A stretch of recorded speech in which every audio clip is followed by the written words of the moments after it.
Hey guys, welcome to Wealth Wisdom Financial Podcast, YouTube channel, all that. And as you'll be seeing, we're changing a lot of things. We are moving away from the grandma branding, moving into more Wealth Wisdom financial angle. And as we've been thinking a lot about this, wealth is not always about how much money you have, how big is your 401k, all of that. Wealth is some of the experiences that you have, right? Some of the things that you experience, not when you're 65, finally able to go on a vacation, right? But when you're 35 or 45 and having those things now, within reason, of course, and being able to experience things along the way. So today, though, I get to interview somebody. Again, this is probably newer for me, but somebody who is in the travel industry, right? And the travel industry is complicated, and there's all kinds of stuff. But Shane takes some of that complication out of it, which as business owners, we have enough complications. We need to kind of limit some of that. So Shane Mahoney is a serial entrepreneur, and we love serial entrepreneurs, who has been in the luxury travel industry for over 10 years. He has dedicated his life to connecting and reconnecting loved ones by crafting travel experiences that surprise and delight his clients. Shane has lived in exotic locations such as Spain, Borno, Australia, and traveled to over 22 countries worldwide. He has a thirst for adventure and has driven Baja trucks, gone paragliding, parachuting, and high-speed rollerblading at 50 miles per hour. Shane's greatest passion is to create excitement in other people's lives and to foster great relationships through the power of travel while streamlining the travel process, making it stress-free and enjoyable. Because God knows you plan all of this and you're stressed just getting to the vacation. Anyway, welcome, Shane. I'm excited to have you here. How do you do, Brandon? Thank you. Thank you. I appreciate you for having me on. Yeah, so a lot of people are going to be asking, what does travel have to do with money? And in this whole thing, I do a thing called infinite banking, where I think So do about, I. oh, you've heard of it? So doing infinite banking, building that kind of foundation, so that way I can do the things I want to do. So what's cool is, I don't know if you know this, but I used to own a coffee shop. The reason I had this coffee shop is because I wanted to affect people's lives in the countries that I bought the coffee. And I was able to use my life insurance policy on an experience that I've really wanted to do. Didn't want to wait until I was really old, but I also didn't have, tons of cash. So I ended up going on a trip that I wanted to do at age 40, and that was to Ireland, which was amazing. Come to find out, my wife was pregnant. Before we booked, we didn't realize that we were expecting. So I drank for 3 instead of 1. Yeah, it was a lot of Guinness and Jameson. Anyway, how did you get into this industry? And I'd love to hear how you help your clients.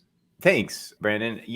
How I got into this industry is it's kind of funny. I guess I sort of stumbled into it without really intending to be here. I graduated from college and I think I had, like a pretty similar track to a lot of people. I got a pretty good job, right out of college. And that job turned into, other jobs that were great. And, long story short, after 12 years, I had become really proficient and good at making money, but I didn't feel a lot of love for the life I was leading. I kind of was very much that person that lived for the weekends, if you would. Be like, what are you going to do? I'm going to go out on my boat and we're going to hang out and drink and have some food and life is good. But I realized that I wasn't fulfilled. And so at 34 years old, I was ready to quit everything. And Brandon, I had a terrible, terrible plan. And I was like, well, I've never asked myself, what do I really like to do with my life? And so because I had never asked that question, I wasn't really good at answering it either. And so my answer was, I'll go be a ski instructor in the French Alps. And I thought that I like to ski, like we'll bum around and do that for a couple of years. So it's funny how things work out because that happenstance had me meet a gentleman who had a ski school in France. And he and I had a lengthy conversation.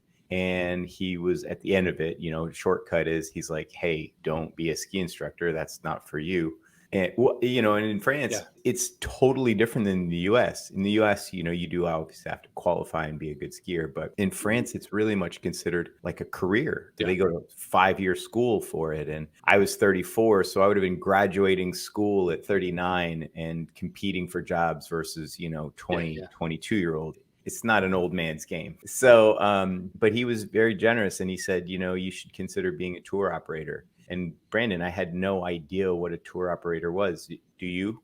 I would think they do something with people coming in for tours, and you show them around. I don't. Yeah, a lot of people get it confused with like a travel agent, right? Yeah, And or so something along those lines. it's not far. And a lot of the definitional changes are in what actually happens. But a travel agent is essentially a go-between clients and tour operators. Tour operators themselves are the ones who build the tours, put together the guides, the hotels, do the contracting, make sure that everything is running smooth. And ultimately, a tour operator is the person who is operating the tour while the clients are there.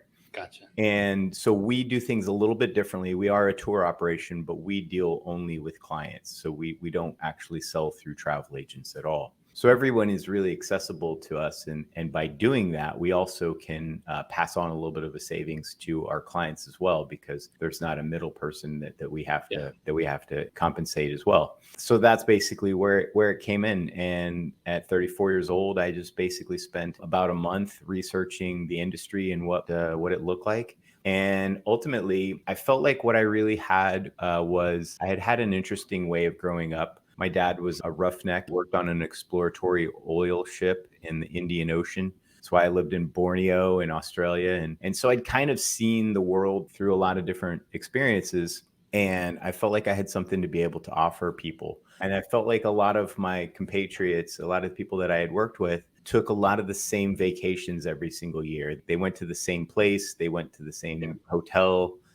And I really understood that that's a function of stress because it's really hard to plan a vacation, especially when you start thinking about going to another country where you may not speak the language. It's pretty stressful. So even picking and deciding where do I want to go is a Sure. stressful conversation just with your spouse and the family. And I will tell you, when we decided to go on our trip to Aruba, the only reason I chose Aruba was because of the Beach Boys, and it's the first one in the song. I was like, well, we'll do Aruba, then Jamaica, and that takes the question out of it. Well, I used to spin a globe and then just close my eyes and put my finger down on the globe, and then whatever I was closest to that seemed interesting would be where I'd want to go. I've also done that within cities. So, where do you go? Yeah. I was an exchange student in Barcelona, and every day after school, we would, I had like 3-4 hours to just hang out. So I would just close my eyes and pick a place on the subway map, and then I would go there, and I would just walk around for a couple hours and just check it out. The thing is like ultimately you work for roughly 50 weeks to have your 2 weeks off, and the question is where are you going to spend your time, your money? What's interesting to you? And obviously that's not always an easy answer. Do you find it's changing in this industry or in general? One, of course, COVID. I'm not going to talk about that because we all know that was a challenging Sure. thing and hard. And I'm sure you've experienced. Sure. And then there's also, the boomer generation, baby boomers, were buying big cars, big everything, and staying in their same place and traveling maybe 20 or 30 miles. They'll go to the next state for vacation. Sure. But yet the younger generation, I feel like are going more this tiny house movement, having Sure. smaller stuff so they can experience more. Are you seeing that in your industry where you're seeing a lot of younger people wanting to go on these trips? Absolutely. We've long catered into the low 30s to mid 50s, mid 60s range. So, we definitely try to cater to a very specific sort of segment of the population. I think it's important to be able to be at least in reasonable fitness to be able to walk 2, 3, 4 Mhm. miles a Yeah. day, which is not uncommon. I mean, obviously we're a luxury agency. So for those who don't want to walk, Yeah. we're happy to get you a car and a driver and take care of those things as well. But essentially, yeah, I mean, I'm actually really excited to see this new generation taking a smaller footprint and dedicating a lot more time to being able to explore the world. I think it's a great thing. And in a lot of ways, we've customized some of our processes to be able to cater to that market Yeah. as well. So you don't know this, but I'm a caretaker of my mother-in-law, and the hard part in even picking travel for us is because she can walk, but like we went to Chicago, and I think I almost killed her just by the walking we did. I'm not trying to do that, just so you guys know, Sure. not intentional. But we are a walking family for the most part. Even she is, but she's 73. And so having that ability and adaptability, and we've even had the conversations, if we travel, she might not go with us to some of these places because she can't walk. And I want to go hiking in a rainforest or something just to say I've done it, right? Sure. She's past that. But I want to make sure she still doesn't feel like she's dying because she's a burden. I want her to experience. So having somebody who knows and can kind of balance, hey, you got a senior and a 4-year-old, and you guys want to go hang gliding, how that can be possible and have her feel included. I think that's a powerful. Sure. Yeah. I mean, there's a lot of things we've done. I mean, I sent an 86-year-old mother and her very adult children to Israel on a trip. And there's a lot of things that we can do to be able to make that an easier trip. Yeah. And honestly, Brandon, I hadn't planned on talking about this, but it comes up. And because you made me think about that lady, taking precautions like having good travel insurance was a really, really solid idea. That woman, the same one that I'm just talking about just now, she got particularly ill on her trip to Israel, and travel insurance was able to bring a doctor to her hotel. Wow. She didn't Yeah. even have to go Yeah. to a medical facility. They brought that there and took care of her, and she recovered, and everything's fine. And they still got to have their vacation, and everything was good. But yeah, I mean, it's my job to understand the needs of my clients. And that is not just from an ambulatory perspective, but also like a comfort perspective, food perspective. And we take that very seriously. I don't know if you know this, but most people don't. Lugos is not my last name. It's Mahoney. So a lot of people ask me, like, why did you name the company Lugos? And the answer to that is it's a little bit of a nod to my French heritage, because Lugos was the ancient French god of all arts and the protector of all travelers. So I thought that was a really good nod to my heritage, and also my commitment to be able to bring safety to American travelers so that they feel comfortable being in other places. One of the things that, and I talk to clients all the time, and I ask them, what are your dreams and goals? And oftentimes it's to go to Disney World.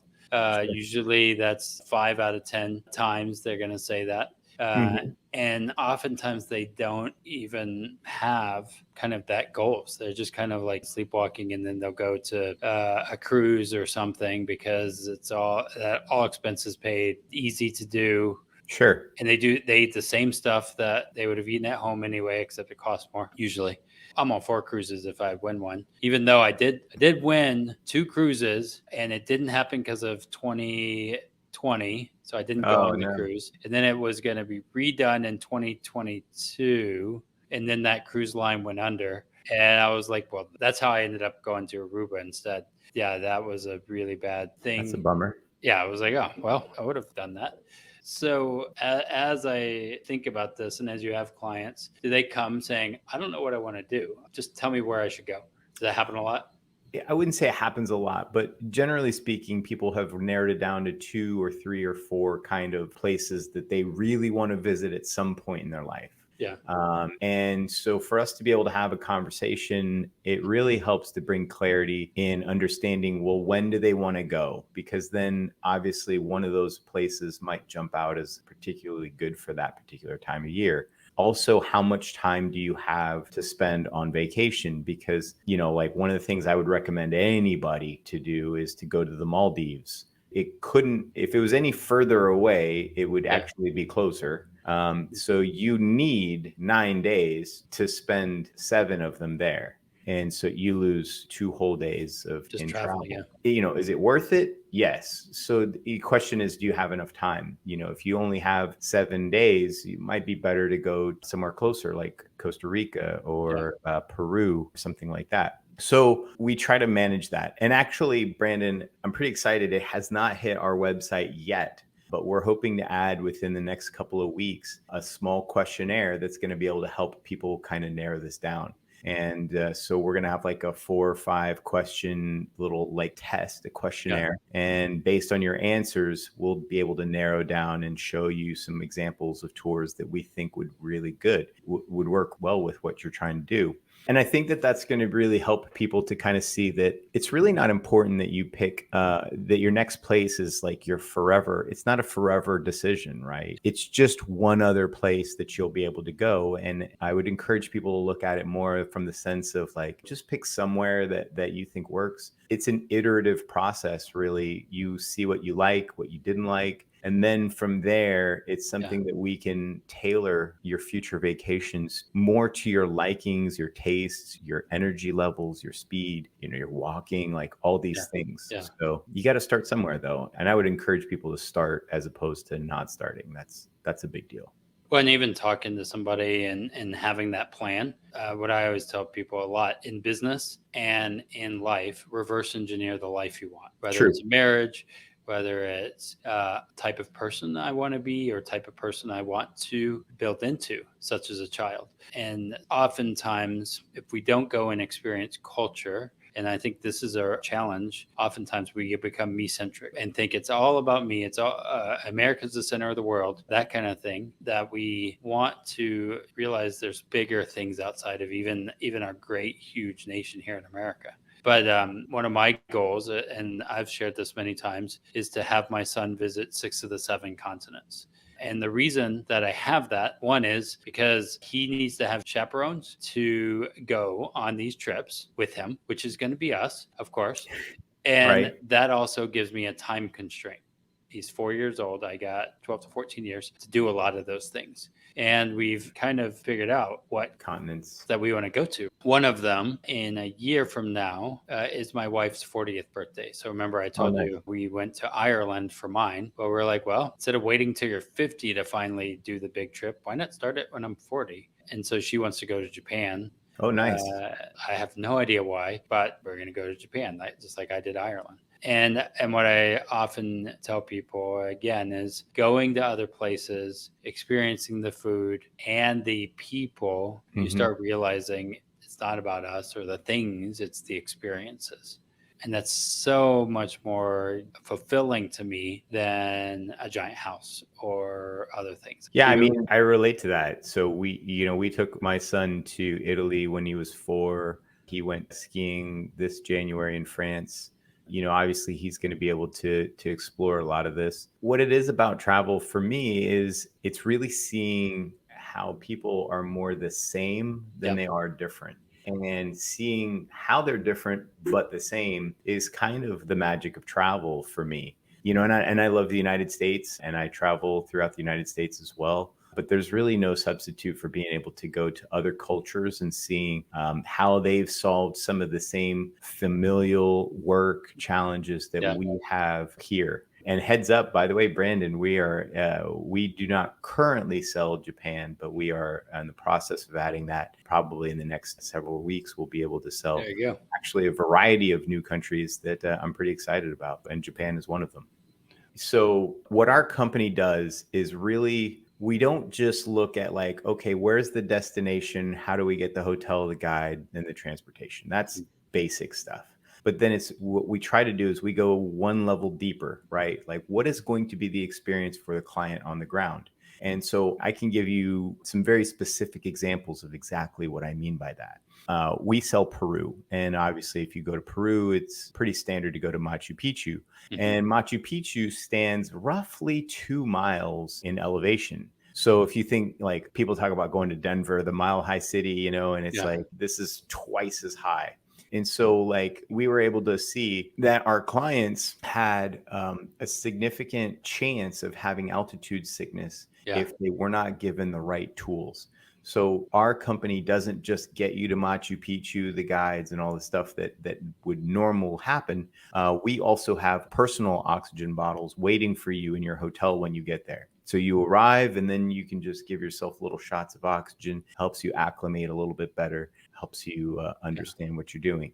You know, I heard about that on a podcast for mhm. Denver, and I was like, what in the world are they? Oxygen cans and this? But then I realized that whole elevation thing. Of course, I don't experience it as much here in Cincinnati. And the Oh thing yeah. is, I would not prepare for that because I live in Cincinnati. Like, seriously, like, Well, when you would would I never need that? think of it, Yeah. right? It wouldn't even it to you. It's another point on a map. To us, that point on the map comes with its own special challenges. Yeah. Like you talk about going to Japan, for example. The way that we service most of our tours is going to change when we do our Japanese tours. And the reason is because there's not the right amount of infrastructure for people who don't speak English. It is especially challenging when you cannot read the signs, you don't know where to go, you don't know how to communicate with the taxi driver if you're taking one. Like those are a lot of special problems that you wouldn't normally encounter if, say, you were even in Spain or France, where a lot of people will be able to communicate with you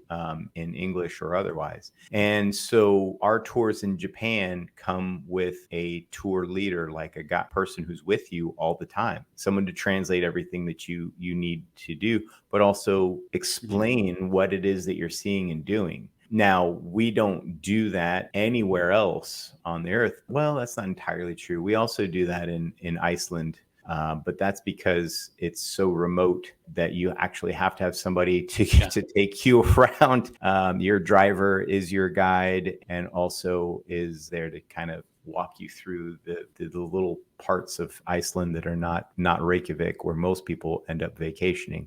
So that's something that we take a look at in depth to be able to create a better experience. Same in Africa. In Africa, we make sure that you have dedicated tour guide the whole time rather than somebody who just shows up here every now and then.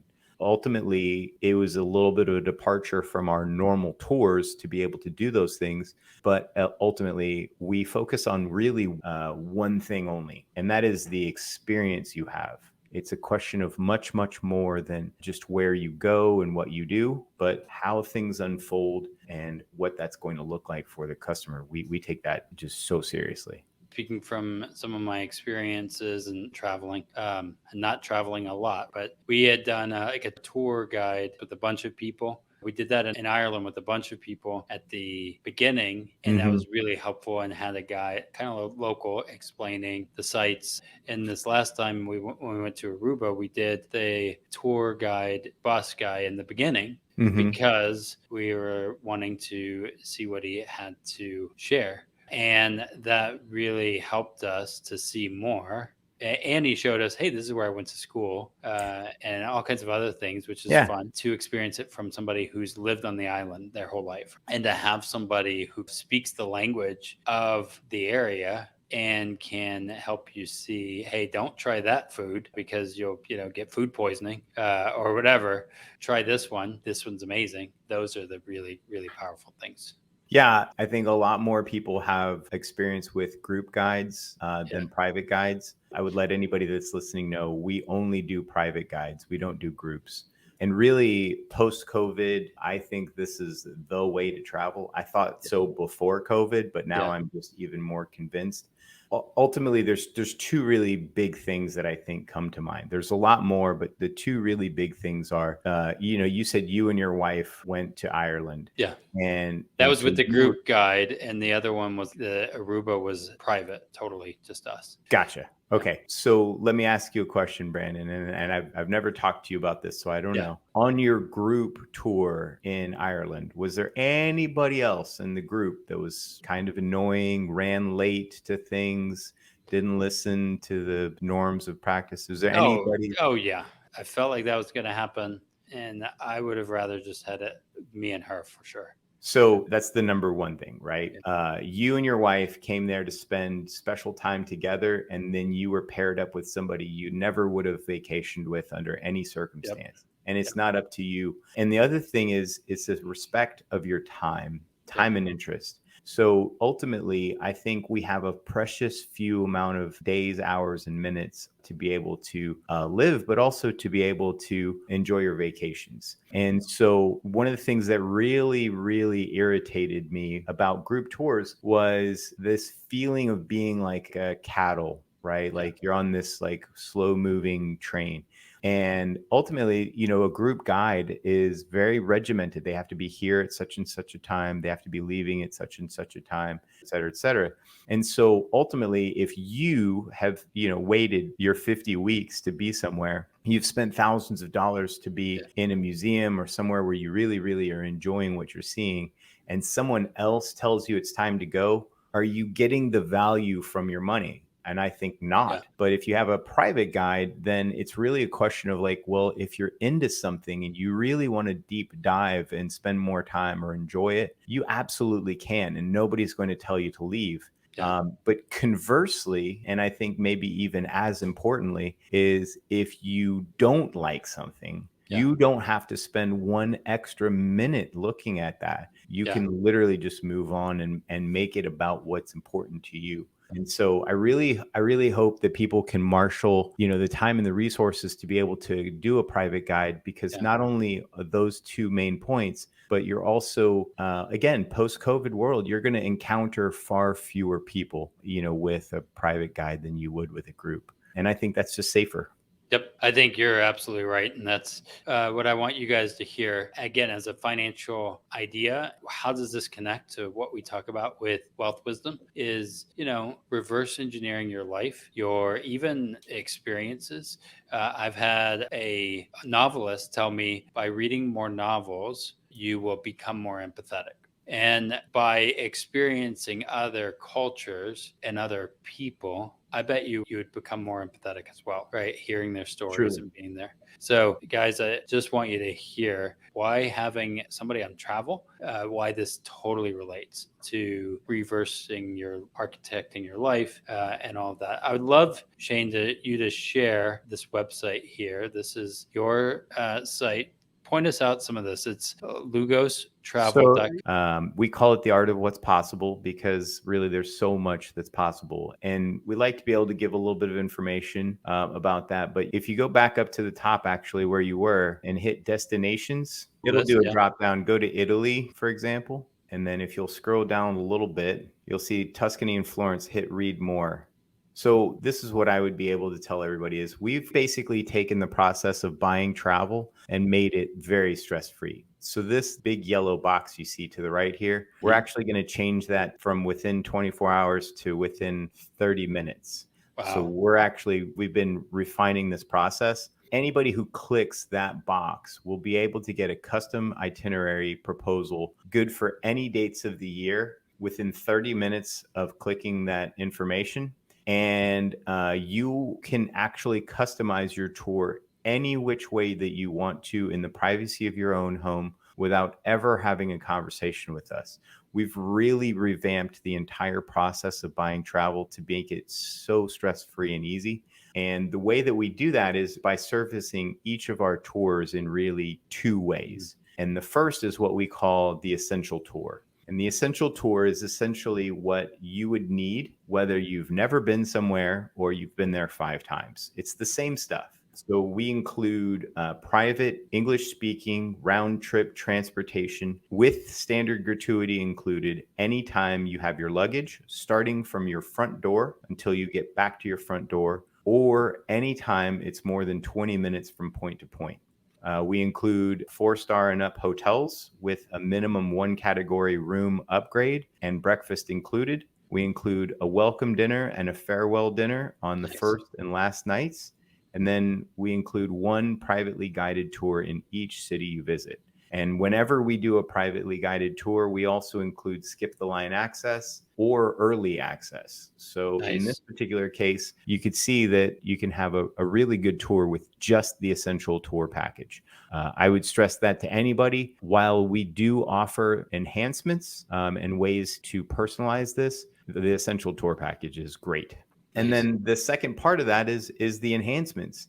It's what makes it truly yours. Yeah. And so we have 4 categories that we have 4 or 5 curated options in each of those categories. And those categories are savor. That's our foodie category. It includes things like cooking classes, Michelin star dining opportunities, wineries, breweries, whatever. The second thing we call explore. That's anything cultural related, so about people and places. And third category we call excite. That's anything that would garner an adrenaline response. So we can do Ferraris on or off the track. We can do, you can fly over the World War I battlefields in a P-51 Mustang, but we can also do things like whitewater rafting in Costa Rica, or zip lining, or things that are very, very simple, driving ATVs, or in Cabo, driving the Baja trucks. And then our last category we call pampered. And that's for people who really already know that they want the best of everything. And so with one click of one button, we can upgrade every single one of their rooms to a junior suite or a suite, or take them from 4-star to 5-star hotels.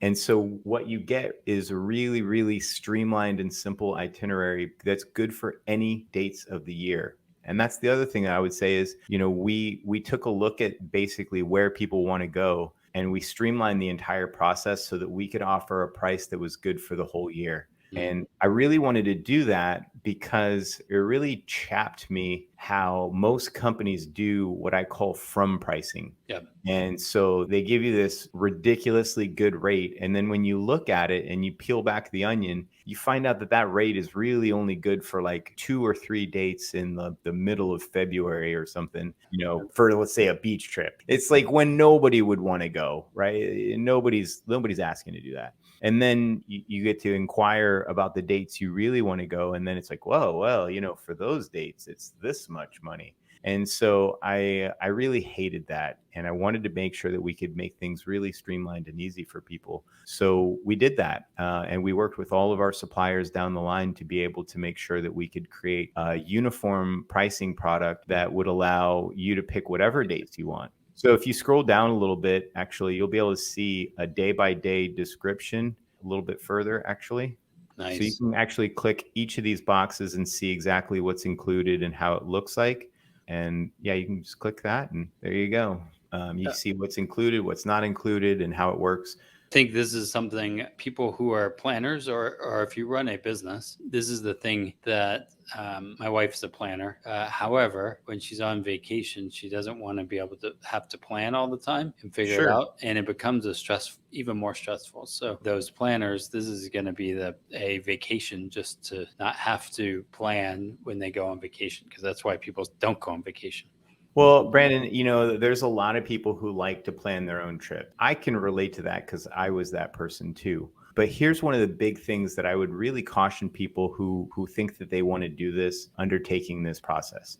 Just to begin to be able to do what we've put together on every single one of our tours, I would estimate would cost around 40 hours of your time. Yep. So it depends on how you value your time, but that's somewhere in the vicinity, at $100 or $200 an hour of your time. That's a $4,000 to $8,000 value that we're bringing to the table right off the bat. Okay. Wow. The number 2 thing that I would say about that is, ultimately, if you're wanting to take a vacation, you're wanting to do so to get away from your job and the stresses that you have. So I believe it's really antithetical to your actual mission to add to your job a second job of planning your vacation, because now you have all the regular stresses you had before, plus a whole new set of stresses that come with lots of interesting challenges that deal with different time zones, monetary values, people, places, and things like that. And then the third main point that I have about that is, ultimately, when you're on your vacation, who do you want solving problems when they happen? And the answer is, nobody is putting their own hand up. Nobody wakes up at 8 a.m. on their day or their vacation to find out that there's a train strike and that they have no idea how to get to the next city that they were supposed to be at, or else they lose their hotel and all the other problems. Like, if you really want to solve those problems on your vacation, then you're just on a whole nother level. Yep. But if you really think about it, what is a vacation? It's having somebody to take care of those things. we've had that happen where clients of ours were supposed to take a car, was going to pick them up from their hotel, take them to the train station. The train was going to take them to the new city, and then another car was going to take them to the hotel. And it happened. We had a train strike. It's beyond the control of anybody that you can imagine. And so our clients woke up that morning completely unaware that there was any problems. And you know what happened, Brandon? They got in the car just that they normally would have to go to the train station, and we had already arranged for that car to take them all the way to the new city. No problem. They probably didn't even know there was too much going on. Right? They had no idea. They had no idea until they got in the car and were notified that they weren't going to the train station. They were actually going to go all the way to their destination. And because it was relatively far, we didn't just arrange a straight transfer. We actually had them stop at a city on the way and have a 2-hour lunch, relax, enjoy a new city. It was like a tour within the tour. And then they arrived at their destination, just a little bit later than they would have, but without issue. And they had their luggage. So that's what we do. We solve those problems that happen, and they do happen often, without our clients having to even know that there was a problem. And ultimately, that's the service that we provide. Well, and there's problems that you might have, right? I have a 4-year-old when I went to Aruba, and there's other little problems that come up that you're like, oh, well, this was not expected that I have to deal with. Or who knows what, sickness, any kind of things. So Shane, thanks for being here. And I'm excited for my next trip. I'm ready to go on a vacation already, even though I just got back from Chicago. And the reason I chose Chicago was because I lived there for a while. And I was like, I just got to go back and visit. Sure. Where's your favorite pizza place? I went to Giordano's. Yeah. Okay. We had a coffee shop there in the South Side and did all the stuff. But nice. Taking my son to where he was born, that was the main thing. He's like, we're going to where I was born. And he also said he likes apartments versus houses because they're bigger. I was like, they're not as big because you have more stuff. Let's get rid of all your toys, and then you'll have a bigger room. He didn't like that. So, but he's like, yeah, I'm going to move into apartments. So, it's great to talk to you, Brandon. I appreciate it. Cool. Well, guys, don't forget, check out when it's time to book your next trip, book it here. And also, if you haven't thought about a vacation or any of that, again, reverse engineer your life. Where do you want to go? Like, start asking that and put it on the calendar. True. Then find somebody who can make it for you and do all the other things, but put it on the calendar. So you guys have a great one. Keep breaking through to a smart, stable financial future, and we'll see you next time. Thank you.